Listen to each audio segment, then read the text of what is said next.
જે મર્યાદા જીવો, જે વેદ પુરાણ ને માનવા વાળા જીવો છે, એ ગુસાઈજીને કઈ રીતે જુએ છે?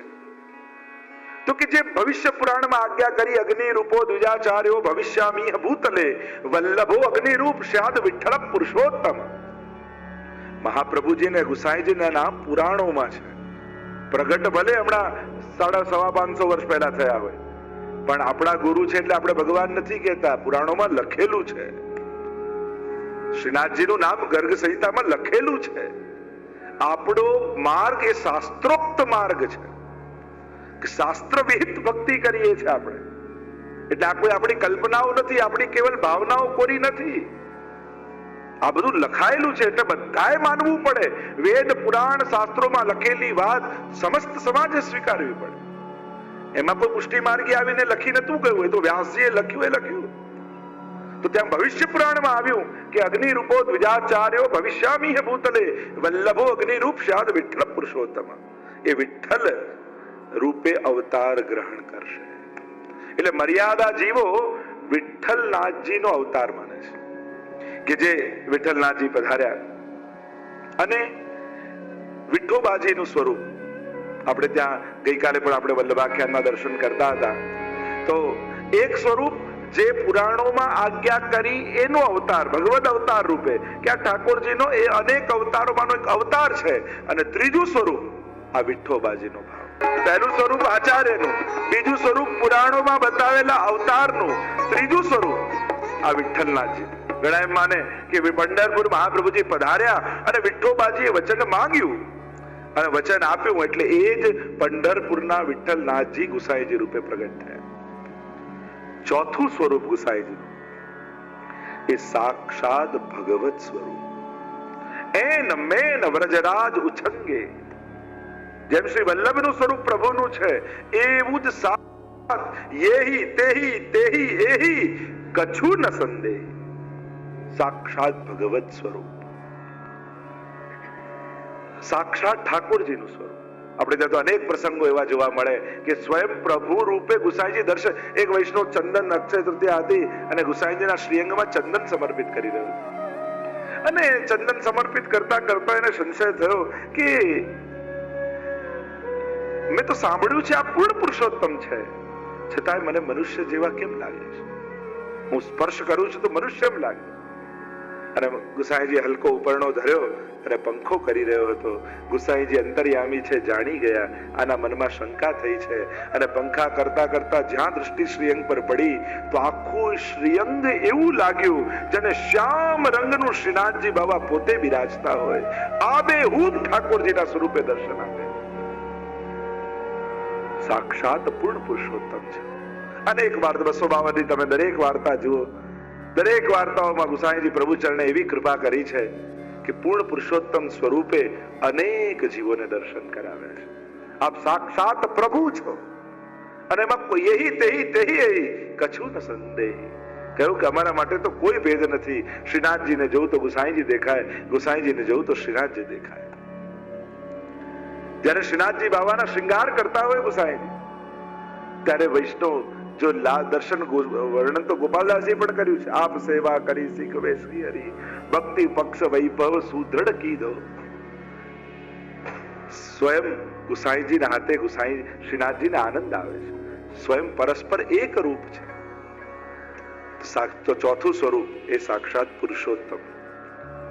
આપણે તો પ્રસંગમાં આવે છે ને, અર્ચિત સ્વામી આવ્યા, ચીતુ ચોબે મથલાના સૌથી ઉદંડી ચોબાજી અને આખા ગામમાં વખણાય એમની બદમાશી, એમના તોફાન.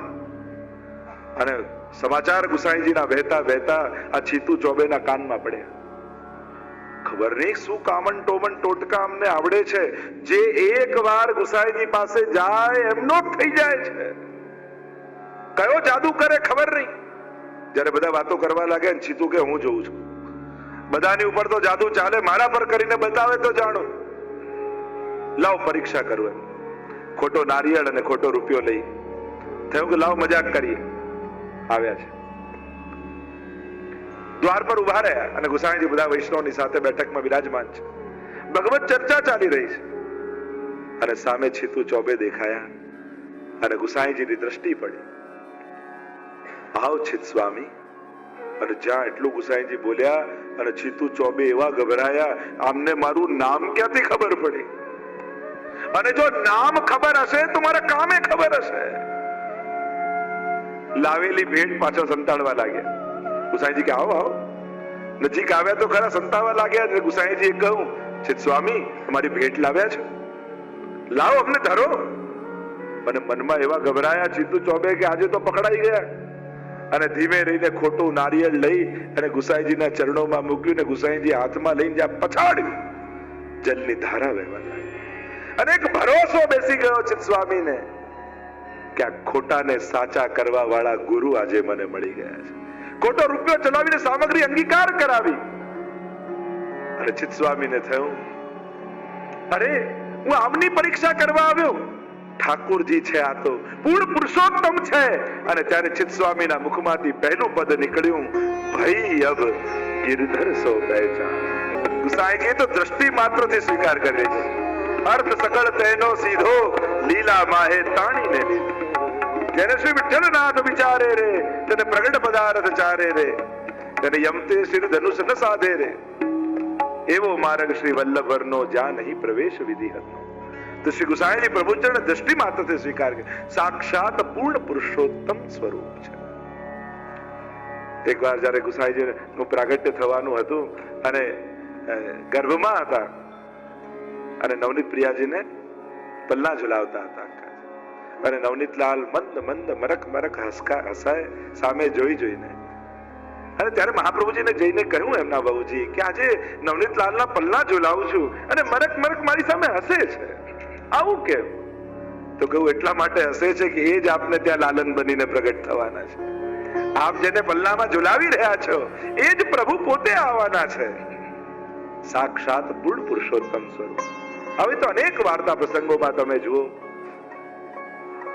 માણેકચંદની વાર્તામાં જુઓ, અગાસી પર ગુસાઈજી ઠાડા છે, અગાસી પર આવ્યા અને પૂર્ણ પુરુષોત્તમ સ્વરૂપના દર્શન થયા. અવાક બનીને ઊભા રહી ગયા, સવાર બપોર સાંજ. એવી દ્રષ્ટિ ગુસાઈજી પર લાગી, પૂર્ણ પુરુષોત્તમ સ્વરૂપના દર્શન. અને બીજા દિવસે પતિ પત્ની બંને શરણે આવ્યા, કહ્યું કે પ્રભુ આપ અમારો સ્વીકાર કરો.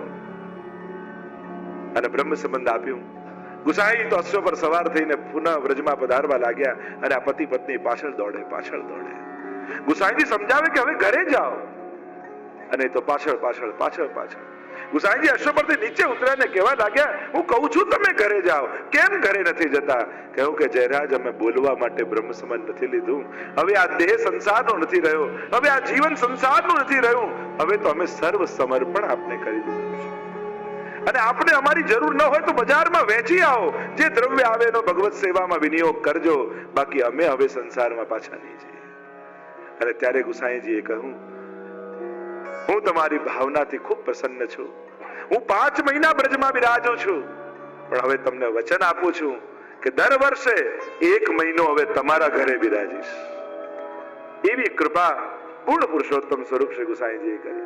એવા તો અનેક પ્રસંગોમાં શ્રી ગુસાઈજી પ્રભુનું સાક્ષાત પૂર્ણ પુરુષોત્તમ સ્વરૂપે ભક્તોને અનુભવ કરાવ્યા. આ ગુસાઈજીનું 4થું સ્વરૂપ. અને 5મું ગુસાઈજીનું આધિદૈવિક સ્વરૂપ, જે મહાપ્રભુજીનું સ્વામીજીનું સ્વરૂપ છે, એવું આધિદૈવિક. એમ તો ગુસાઈજીનું ધ્યાન જયારે આપણે બોલીએ છીએ, સાયમ કુંજાલય સ્થાસનોપવિલસત સ્વર્ણ પાત્રમ સુદૌતમ રાજદ્યગ્નોપવિતમ પરિતનુ વસનમ ગૌરમમ ભોજવક્ત્રમ પ્રાણાનાયમ નાસાપુટ નિહિતકરમ કર્ણરાજદ્વિમુક્તમ વંદે ધોન્મિલિતાક્ષમ મૃગમદ તિલકમ વિઠ્ઠલેશમ સુકેશમ. એવા ગુસાઈજીને વંદન કરીએ છીએ કે જે પ્રાણાયામ કરી રહ્યા છે યમુનાજીના તટ ઉપર. ગૌરમ ભોજવર્ણ. તો ગુસાઈજીનું 5મું આધિદૈવિક સ્વરૂપ એ ચંદ્રાવલીજીનું સ્વરૂપ છે. જેમ મહાપ્રભુજી સાક્ષાત સ્વામીજીનું સ્વરૂપ છે, એમ જ સ્વકીય ભાવના મુખ્ય સ્વામીજી દાદાજી અને પરકીય ભાવના એ ચંદ્રાવલી. એટલે જ ઘણા સ્વરૂપોની સાથે 2 સ્વામીજી બિરાજતા હોય છે. તમે મદન મોહનલાલજી આદિ જો તો 2 સ્વામીજી બિરાજ. તો 2 સ્વામીજીનો ભાવ આપણે ત્યાં સ્વકીયા અને પરકીયા બે પ્રકારના ગોપીજનો છે. તો પરકીયા ભાવના ગોપીજન ના મુખ્ય સ્વામીની એ ચંદ્રાવલી છે. આ દાન લીલા, માન લીલા, હોરી લીલા, આ મોટા ભાગની લીલાઓ પરકીયા ગોપીજનો સાથે થાય. સ્વકીયા એને કહેવાય જે પ્રભુને જ સર્વસ્વ માનીને રહેતા, અને પરકીયા એ કહેવાય જેમના અન્ય વિવાહ થઈ ચૂક્યા હતા અને પ્રભુમાં પરમ ભાવ રાખતા. અને પરકીયા માન ભાવ વાળા ગોપીજનો હોય, ઠાકોરજી દાન માંગે કે લાવ, તો કે તેરે બાબા કો હે કા, જા નહીં દેંગી, અને આમ તકરાર થાય તો રસવૃદ્ધિ થાય. જો સ્વકીયા પાસે માંગે તો કે પ્રભુ બધું આપનું જ છે, લો રાખો, તો પ્રભુને આનંદ ન થાય. આ તો હા ના છીના જપટી થાય તો રસવૃદ્ધિ થાય. એટલે આ બધી લીલાઓ પરકીયા ગોપીજનો સાથે. તે પરકીયા ભાવના ગોપીજનોના મુખ્ય સ્વામીની એ ચંદ્રાવલીજી છે. અને ચંદ્રાવલીજીનું પ્રાગટ્ય સ્વામીજીના મુખારવિંદમાંથી. જો તમે વ્રજયાત્રા કરી હોય ને તો ત્યાં રીઠોરા ગામ આવે છે. ત્યાં ગુસાઈજીના બેઠકથી સાથે સાડી આદિ ધરતા હોઈએ છે. ચંદ્રાવલીજીનું સ્વરૂપ એ ગુસાઈજીનું સ્વરૂપ છે. આપણે ત્યાં પ્રત્યેકનું વલ્લભકુલ હોય કે વૈષ્ણવ હોય, પ્રત્યેકનું એક ગોપીજનનું સ્વરૂપ લીલામાં છે. એ પ્રત્યેક વૈષ્ણવનું આધિદૈવિક સ્વરૂપ કહેવાય છે. એમ વલ્લભકુલનું પણ આપણે ત્યાં સખી સ્વરૂપ માનવામાં આવે છે. એ યુથાધિપતિનો ભાવ કરવામાં આવે છે. એટલા માટે ઘણીવાર ઘણા વિવેકો આપણે જાળવીએ છીએ કે આવા વસ્ત્રો તો કે આ વલ્લભકુલ પહેરે, આ મનોરથ તો વલ્લભકુલ સિવાય ન થાય, કે 56 ભોગ છે કે કુનવા, કે જે સ્વામીજી પ્રધાન મનોરથો હોય એ વલ્લભકુલની હાજરી દ્વારા કરીએ છીએ. કારણ કે સ્વામીજીનો આદર અન્ય ગોપીજનો રાખે છે કે આના અધિપતિ, આ મનોરથના મુખ્ય અધિપતિ સ્વામીજી છે અને એમના હાથથી પ્રભુ આરંભ. એટલે જ આપણે ત્યાં અન્નકૂટ આવે, કોઈ મનોરથ આવે તેવો ભાવ રાખે. એ કોઈ વલ્લભકુલના આચાર્ય પધારે ને એમને ભોગ ધરાવે છે. કારણ કે પ્રભુને જેના હાથનું ભાવે છે એમના હાથે અંગીકાર કરાવીએ તો પ્રભુ વધારે પ્રસન્ન થાય. આ ભાવ આપણે ત્યાં હું કરું, જાતે કરું, મારું છે ને હું કેમ ના કરું, આ બધું મર્યાદા માર્ગ છે. ત્યાં સુખનો વિચાર નથી, ત્યાં કરવાનો વિચાર છે કે મેં કર્યું કે નહીં એ મર્યાદા માર્ગ, પણ પ્રભુને સુખ થયું કે નહીં એ પુષ્ટિ માર્ગ. એટલે એ રીતે ધરો, એના હાથે ધરો કે જેના હાથે પ્રભુને રૂચે છે. તો આ ગુસાઈજી એ સાક્ષાત ચંદ્રાવલીજીનું રૂપ છે. અને ચંદ્રાવલીજીની ભીતર સર્વ ભાવો બિરાજમાન છે.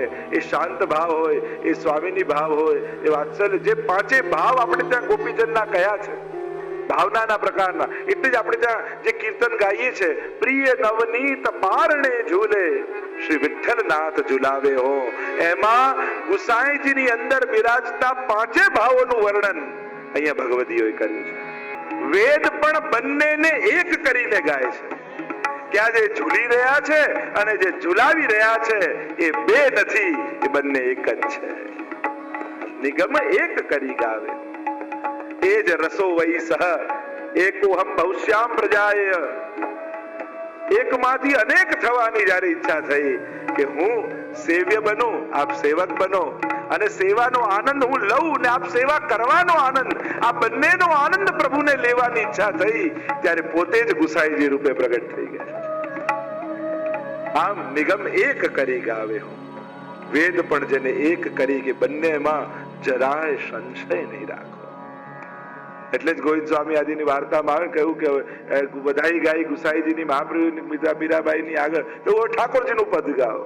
તો કે दोनों को भेद करके जाने का, ये प्रभु को ही पद है, બંનેને એક કરીને જાણવા. તો આમ ગુસાઈજીનું પાંચમું સ્વરૂપ એ ચંદ્રાવલીજીનું સ્વરૂપ છે.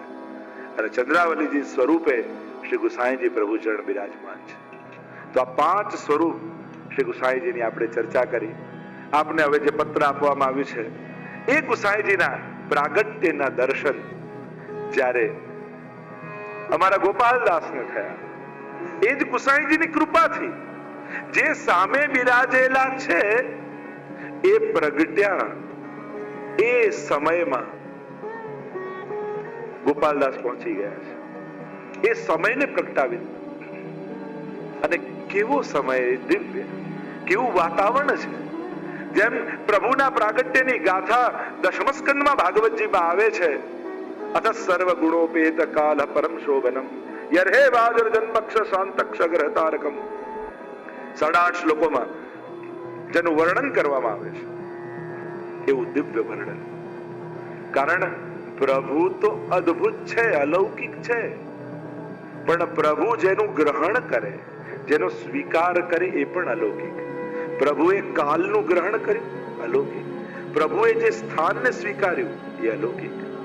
પ્રભુએ જેને જેને સ્વીકારે બધા અલૌકિક છે. એટલે પ્રભુ સંબંધી કાલ, પ્રભુ સંબંધી સ્થાન, પ્રભુ સંબંધી પદાર્થ, જે પણ ભગવત સંબંધી છે એ બધું પરમ અલૌકિક છે. અને એ વર્ણન ગોપાલદાસજી પર કૃપા કરી છે, ધનાશ્રીમાં ગાયું છે. કારણ કે આપણે ત્યાં રાગોના પણ અનેક પ્રકાર કહ્યા છે, ઓડવ, સાડવ આદિ, પણ ધનાશ્રી તો સંપૂર્ણ રાગ છે.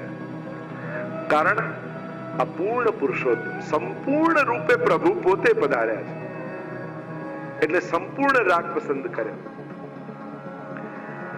અને જ્યાં ગોપાલદાસ પર કૃપા થઈ એટલે ગઈકાલે જેમ મેં કહ્યું, ભૂતકાળ, વર્તમાન અને ભવિષ્ય બધું સામે દેખાવા લાગ્યું. અને લીલા જાણે ચરણાટ પોતે પહોંચી ગયા. અહીંયા વચન આપ્યું છે વિઠ્ઠોબાજીને, કે હું વચન આપું છું કે ગ્રસ્ત ધર્મ સ્વીકાર કરીશ અને પ્રભુ આપ મારા ઘરે બાલક બનીને પધારજો. અડેલ પધાર્યા છે, બનારસ કાશી પધાર્યા, વિવાહ થયા છે, અને ગોપીનાથજીનું પહેલા પ્રાગટ્ય થયું. અને હવે શ્રી ગુસાઈજીને પ્રગટ થવાનો સમય છે, એટલે મહાપ્રભુજી ચરણાટમાં જઈને બસ્યા છે. આ એ ચરણાટ દિવ્ય સ્થાન છે, જ્યાં વામન ભગવાનના ચરણ ચિહ્ન, એટલે એને ચરણાદ્રી પર્વત કહેવાય. એક બટુક નામનો સંન્યાસી, એની પાસે એક વિઠ્ઠલનાથજીનું સ્વરૂપ છે, એની સેવા કરે છે. ગુસાઈજીને પ્રાગટ્યનો સમય થયો અને ત્યારે જ પ્રભુએ આજ્ઞા કરી કે હમણાં હમણાં સ્વરૂપ લઈને મહાપ્રભુજીને પધરાઈ આવો. દોડતો દોડતો આવ્યો છે અને અહીંયા ગોપાલદાસ દર્શન કરે છે. ધ્યાને નૌમે શ્રીનાથજી અક્કાજી ઉર